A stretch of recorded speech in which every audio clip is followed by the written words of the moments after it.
자, 여러분 안녕하세요. 안녕하세요. 우리가 가끔 밥을 먹을 때도 반찬이 이것저것이 있어요. 근데 오늘은 그동안에 이스라엘 얘기를 쭉 했고 유대민족 탈무드에 대한 얘기를 했고 우리 민족이 발전하는 과정 속에서 어려운 얘기를 했고 또 제가 이게 겪은 이 얘기, 이것은 유태영 개인 혼자서 겪은 얘기란 것보다는 우리 민족이 함께 역사적 과정 속에서 겪은 이 얘기라고 생각이 듭니다.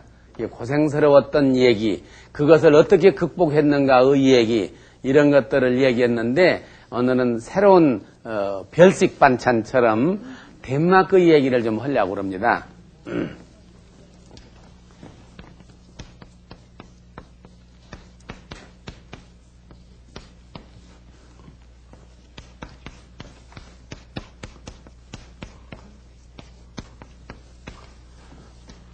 덴마크라고 하는 나라가 어떤 나라며 어떻게 해서 이 나라가 부흥했는가 이것을 제가 가서 배우게 되었거든요.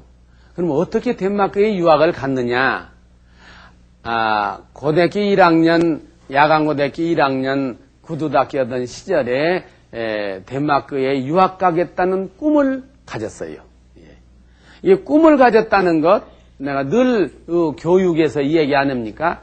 꿈을 잉태하라. 그러면 꿈을 해산할 날이 온다. 사람들이 피상적으로 들어요. 그게 보통으로 실감나게 안 듣는다고. 그래서 제가 이 얘기를 하는 거예요. 아기를 임신한 어머니가 10개월이 되면 아기를 낳는다고. 여러 번 얘기했어요. 사내 아이든지 여자 아이든지 영특하든지 영특하지 못하든지 아기를 낳아요.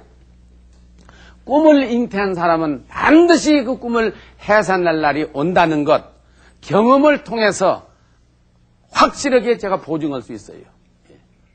단 아기를 임신한 어머니가 자나 깨나 앉으나 쓰나 밥을 먹으나 아기를 생각해요. 아기, 여러분 어머니들이니까 경험이 있잖아요. 아기를 가졌을 때부터 낳더라까지, 물론 난 뒤에도 그렇지만 항상 아기를 의식하고 살아요. 앉으나 쓰나 밥 먹으나 생각하나. 꿈을 잉태한 여러분의 자녀들, 꿈을 잉태한 사람은 아기를 임신한 엄마처럼 자나 깨나 앉으나 쓰나 그 꿈을 생각해야 돼요.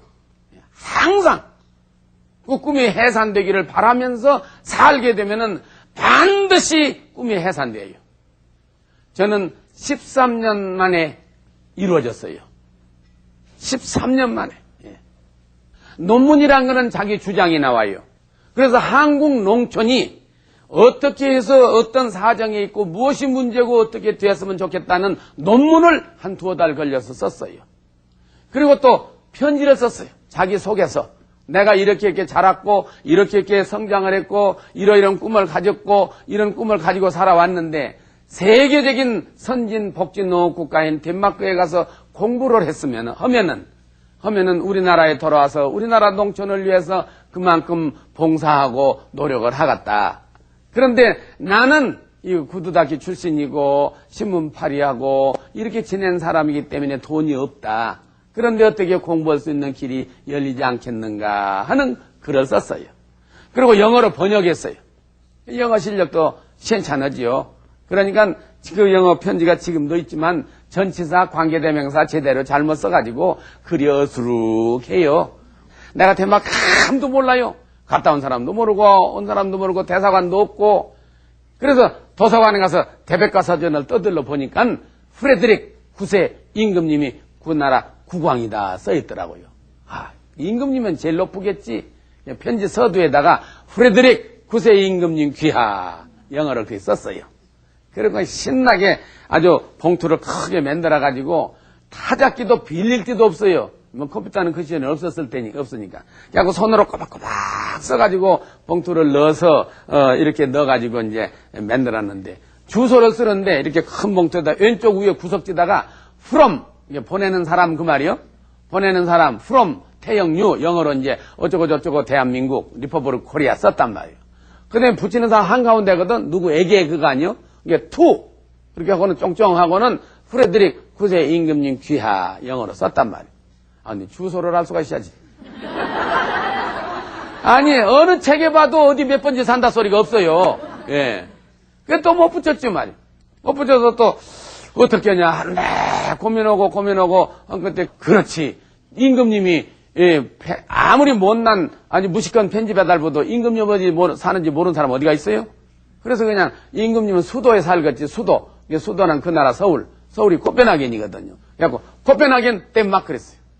그리고는 시골서 붙였어 편지를. 서울서 붙이면 안 받아요. 주소 없는 편지 받아요. 누가 받아요? 돌아올 걸. 아니 김서방 서울 대한민국 이 누구 그런 편지가 어떻게 가요 이게? 근데 시골서 간이 우체국에서 붙이는데 마침 그 우체국 직원이 어디 가고 그때는 60년대 초니까는 60년대 참 중반 넘었었거든요. 근데 그때니까는 그 우체국에 있는 사람도 뭐 학식도 별로 없었어요. 국민학교나 겨우 졸업했던 아가씨 같아요. 이게 보니까 꼬부랑꼬부랑 뭐 써졌으니까 도장을 팡팡 찍고 받더라니까 이게. 근데 실제로 주소를 제대로 썼다고 하더라도 국가 원수에게 내는 편지는 우리나라에서 국가 원수가 써야 돼요. 아니면 외교 찬넬, 말하자면 외교 경로, 대사관이나 또는 외무부나 특사 이런 거 통해서 보내야지. 어디 구두 닦여내면 쓴다고 안 가요, 벌레가. 그런데 편지를 붙여서 한 달을 기다려도 아무 소식이 없어. 조금 있으니까 편지가 회답이 왔어요.